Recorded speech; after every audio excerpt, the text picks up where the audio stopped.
guys? It's the Secret Stash Bros here again. If this is your first time on our channel, we create secret furniture on a weekly basis. So if you're new here, consider subscribing.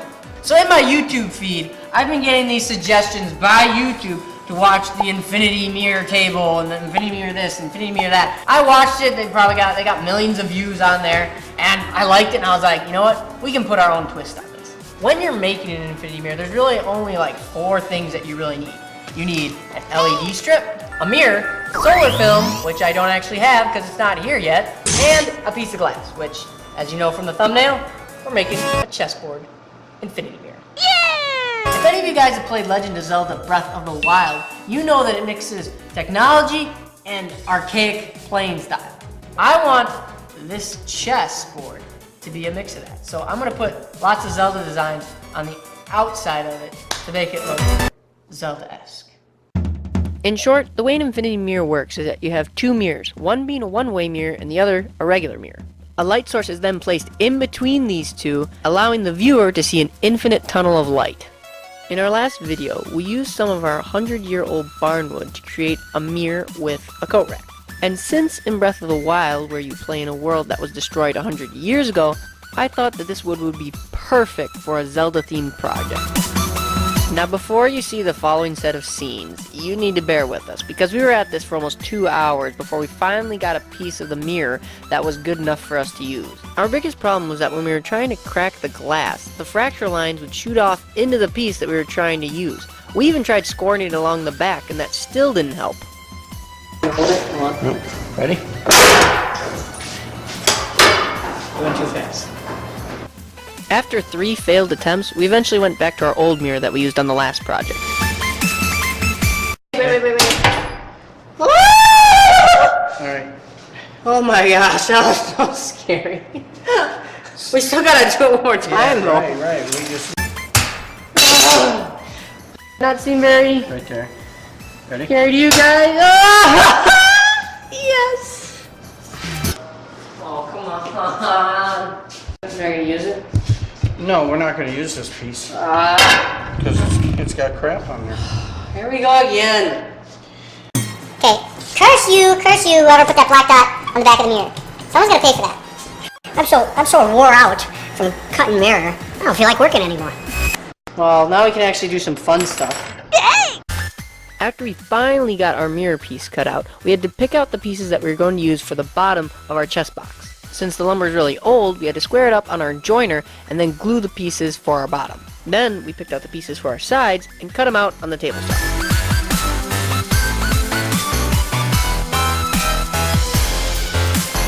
The original plan for the upper edges of our chest box was that they were all going to have dados to help encompass the glass chessboard.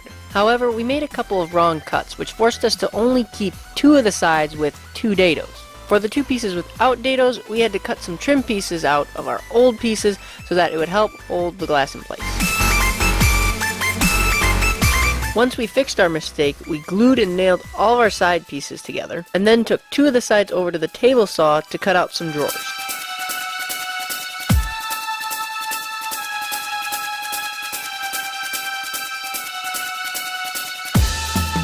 To get our drawers to fit properly, we had to take them to the belt sander and just sand the back edges. For the bottoms, we just used some of our 3/8 plywood that you've seen us use in some of our past videos. Okay, finally, after screwing up the glass and the sides and I don't know, there's something else we screwed up. Our drawers are done, thank goodness. They didn't actually get screwed up. Finally, after that, we can start doing our bottom piece that we glued earlier. Hopefully this goes better, because if we mess this up, we gotta wait again. Thankfully, cutting and squaring up our bottom piece went a lot smoother than our previous tasks. All we did to make it look nicer was router the edges to give it a cleaner look. Right now, our camera ran out of batteries, so we're corded right now, and I don't feel like dragging that entire apparatus over here with a cord. So Dad's gonna cut the trim pieces for our mirror, and you guys get to watch it from there.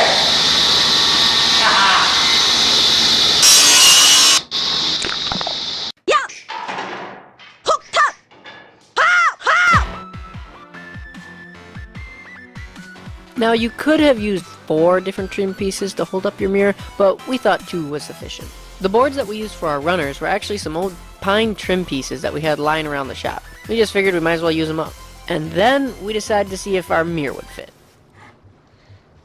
Oh my gosh, we're back again. I want to give you guys a close-up of what we're looking at here.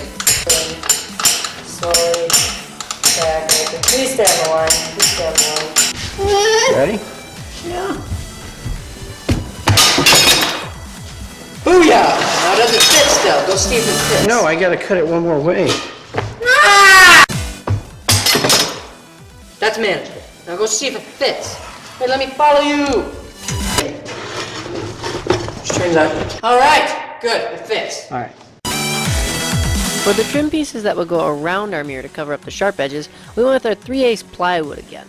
To make sure that we could fish our LEDs up into the box, we had to cut a hole in one of the pieces of plywood and drill out a nice little access point in that box itself.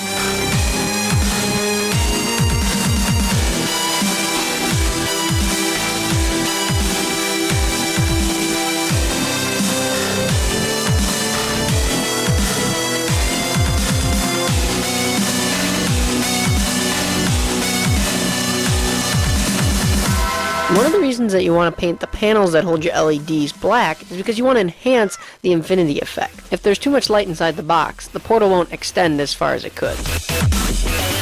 Usually we put handles on all of our drawers, but in this build, we decided to just go with some trim pieces around the outer edges so that we could just grab them and pull out the drawers.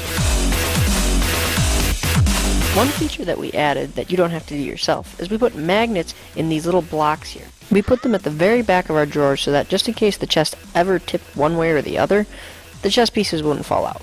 One small trick that we learned when we were trying to put these magnets in was that if you mix some sawdust up with some wood glue, it will definitely hold on to the magnet better inside the socket.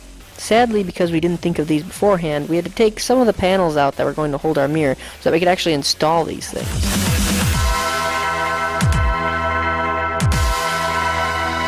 Since our chest pieces are made of glass, I decided to reuse some of the styrofoam that came with our chest set.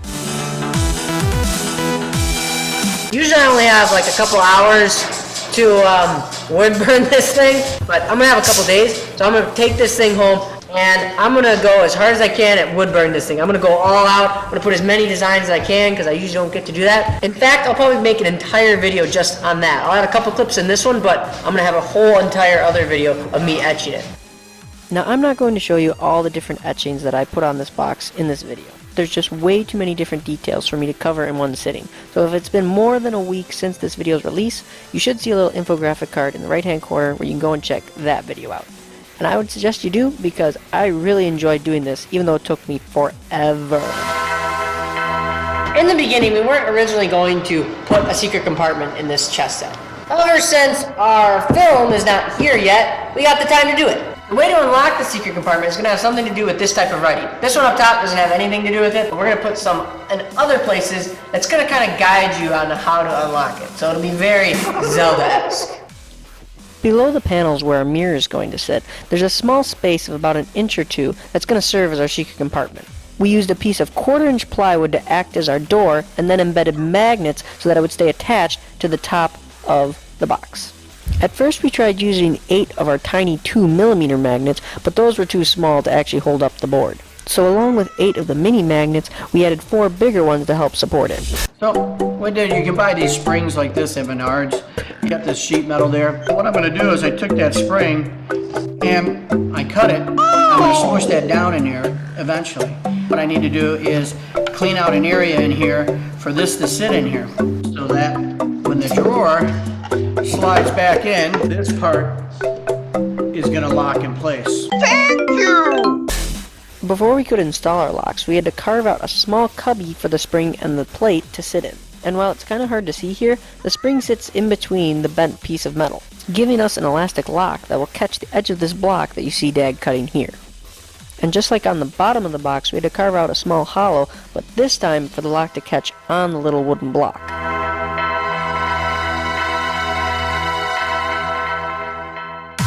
While Dad was working on the lock, I went ahead and etched some more of the secret message that I had promised you earlier. Breath of the Wild itself has its own language. This is that language. So for anyone who doesn't know how to open the box, or even that there's a secret compartment in it, they'll have to figure out that language and decode this text to realize that there's actually something besides the infinity mirror. If you've been paying attention, you might be wondering how we're going to unlock these drawers. That, my friends, is where this homemade key comes in. Made out of an old welding rod, this key will sit right in that little cranny right there that we carved out of the box. When you want to access the drawers, all you have to do is grab the key and push it up through this little hole that will depress the locking mechanism.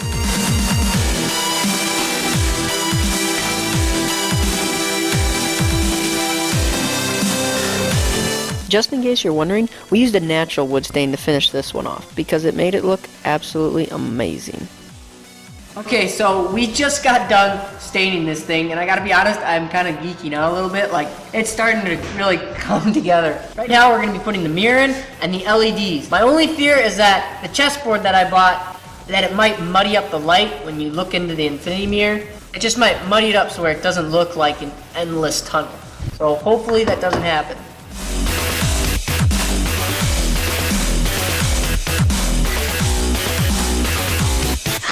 One thing we quickly realized when we were trying to feed the LEDs up is that our secret compartment board was blocking the path for our LEDs. So we just took it over to the bandsaw and chopped out a little chunk so that the LEDs could slide right past.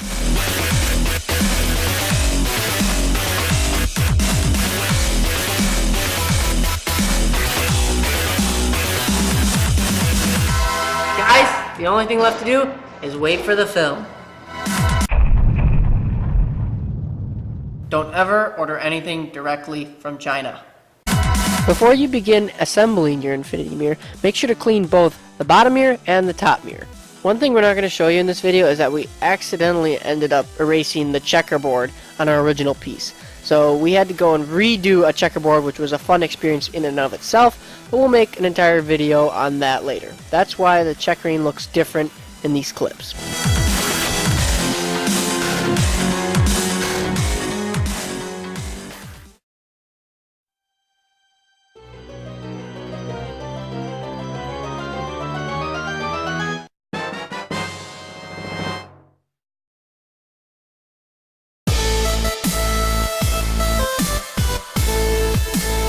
Despite all the problems we had with this project, all of the hard work was totally worth it. There was one thing in particular that we didn't show in this video, but I think it deserves its own explanation and its own video, so you can look forward to that in the future. But enough of my mindless blabbering, just sit back and enjoy the show.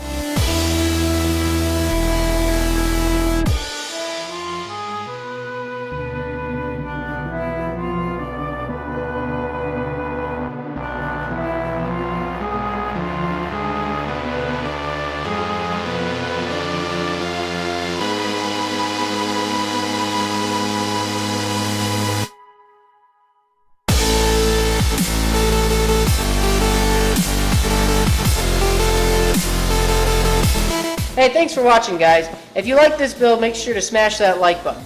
Yeah, and if you have any other ideas of any other types of builds, just let us know. We'll take a look at them. If you guys want to help support the channel, make sure to subscribe. Thanks for watching, guys. Bye.